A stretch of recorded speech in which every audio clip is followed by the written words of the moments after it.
जिल्ह्यातील वाढोणा भूमिपुत्र आदिवासी विद्यार्थी हर्षवर्धन रमेश इंगळे यांनी दिल्ली येथील झालेल्या खेलो इंडिया स्पर्धेत गोल्ड मेडल पटकावले।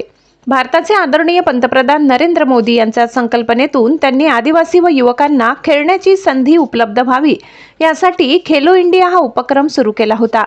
या उपक्रमातून महाराष्ट्रातील जालना जिल्ह्यातील भोकरदन तालुक्यातील वाढोणा गावातील आदिवासी विद्यार्थी चिरंजीव हर्षवर्धन रमेश इंगळे यांनी दिल्ली येथील झालेल्या खेलो इंडिया स्पर्धेत गोल्ड मेडल पटकावले व त्यानंतर इतर राज्यामध्ये सुद्धा त्यांनी गोल्ड मेडलला गवसणी घातली। आता छत्तीसगड रायपूर या ठिकाणी नुकतेच झालेल्या पहिली खेलो इंडिया ट्रायबल गेम्स स्पर्धा 28 मार्च ते 3 एप्रिल पर्यंत सुरू असलेल्या स्पर्धेमध्ये त्यांनी आर्चरी या खेळामध्ये महाराष्ट्रासाठी 2 एकेरी व दुहेरी गोल्ड मेडल जिंकले। त्याचा या यशाबद्दल सर्व स्तरातून कौतुकाचा वर्षाव होत आहे।